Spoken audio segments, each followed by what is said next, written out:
대통령의 담화를 보면 개헌 발령 주된 이유 중 하나가 부정선거였습니다. 선관위원장으로서 보자마자 어떤 생각 드셨습니까? 상당히 충격적이었습니다. 대통령께서 그렇게 생각하신다는 자체가. 대통령의 말을 하나하나 뜯어보면 작년 하반기에 선관위에 대한 북한의 해킹 공격이 있었다라고 말씀하신 바가 있어요. 근데 제가 알고 있는 자료에 의하면 작년 상반기에 국정원이 선관위가 북한으로부터 해킹 공격을 받은 것 같다. 그러니까 점검을 해라 라는 요청이 있었던 건 알고 있습니다. 하반기에도 근데 또다시 북한의 해킹 공격이 있었나요? 그런 보고는 받지 못했습니다. 없었던 것으로 알고 있습니다. 없었던 일이네요. 해킹으로 접속해서 데이터 조작을 하는 것이 가능하다라고 말씀하셨는데 가능합니까? 현재 기술적으로는 그 서버 자체에 대해서는 인터넷 자체가 차단되어 있기 때문에 원격적으로도 힘들고 또 내부적으로 직접 접촉한다면 여러 가지 보안 장치를 많이 필요하기 때문에 그 흔적도 남아있기 때문에 현재로서는 불가능하다고 생각을 합니다. 제가 알기로는 물리적으로 망이 완전히 분리되어 있는 걸로 알고 있습니다. 네, 맞나요? 네, 그렇습니다. 그럼 외부에서 망을 통한 해킹은 원천적으로 불가능합니다. 불가능한 것으로 알고 있습니다. 그럼 이것도 틀렸네요. 대통령이 비밀번호도 아주 단순해서 1, 2, 3, 4, 5 같은 식이었다라는 말씀을 하셨어요. 24년 총선 때에도 역시 이런 상황이었습니까? 그렇진 않습니다. 이제 1, 2, 3, 4 쉽게 접할 수 있는 그 번호는 아마 디폴트 된 거를 아마 특별히 고치지 않고 쓰는데 그 시스템 자체도 내부 업무 시스템에 불과한 것이고 그것이 선거 시스템하고는 물리적으로 분리가 되어 있기 때문에 그렇게 해킹 자체는 없었습니다.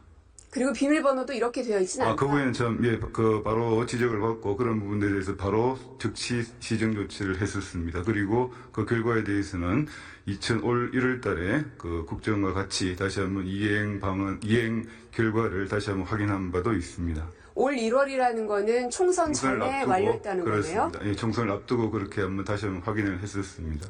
예, 이것도 틀렸고요. 24년 4월 총선을 앞두고도 문제 있는 부분에 대한 개선을 요구했지만 제대로 개선되었는지 알 수가 없다라고 얘기하셨어요. 선관위가 대통령에게 일일이 다 보고해야 될 의무는 없죠. 그렇습니다. 헌법 하지만 기관입니다. 예. 정부 부처들에게 혹은 대변인실을 통해서 등등 전파는 하셨습니까? 조치 사항들에 대해서? 조치 사항에 대해서는 특별히 저희들이 따로 전파를 한 적은 없고 다만 보안 컨설팅 자체가 우리가 국정원 또 인터넷진흥원 또 양당의 또 협조를 받아서 같이 하고 그 단체 그대로 우리가 지적된 보안 컨설팅에 나타난 문제점을 그 후에 바로 올 총선을 앞두고 다시 한번 확인을 받았습니다. 그러니까 작년 국감 때 저희가 이미 알고 있었거든요. 그 주치사항을. 제가 그 당시 과방위였기 때문에 정확하게 알고 있는데. 근데 대통령께서는 지금 보면 이미 선관위가 조치한 사항들에 대해서 하나도 모르고 계세요. 보고를 제대로 안 받으시는 것 같은데요. 어떻게 보세요? 그래서 저희들이 그 대통령 담화를 보고 사실과 다르거나 또 취약하다는 부분도 상당히 과장되어 있다. 그렇게 어제 보도자료를 배포한 바 있습니다. 문건 하나 띄워주시죠. 대통령이 어떤 국정 상황에 대해서 제대로 보고를 받지 못한 것도 문제인데 이게 22년 대선을 앞두고 윤석열 캠프 내부에서 작성한 문건입니다. 신용환 씨가 공개한 문건인데요. 보면 부정선거 관련 관리 대책이라는 제목의 문건이에요. 보시면 사전투표 결과의 바꿔치기, 자동개표기 부정 이런 것이 의심스럽다. 어떻게 생각하십니까? 사전투표 결과 바꿔치기 가능합니까? 불가능합니다. 왜죠?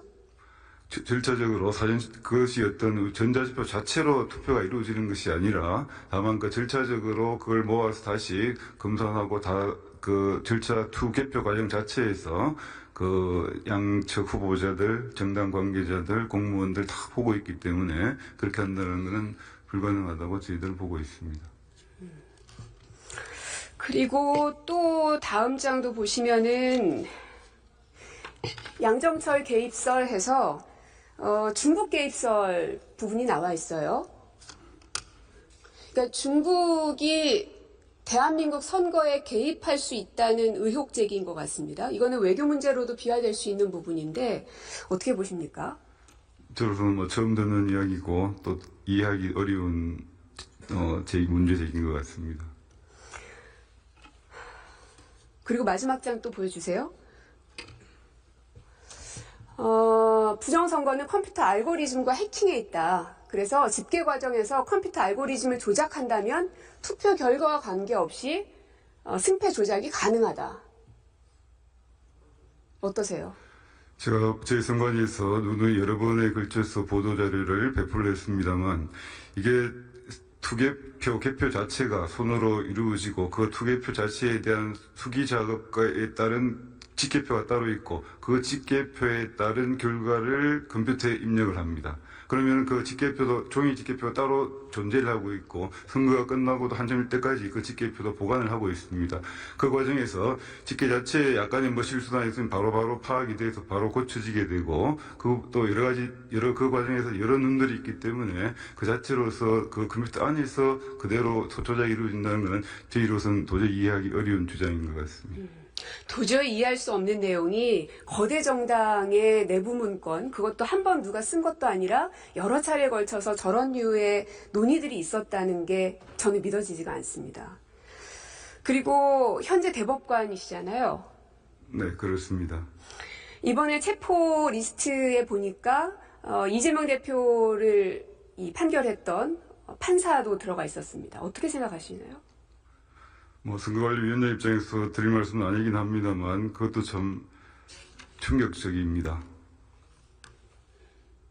있을 수는 없다고 생각을 합니다.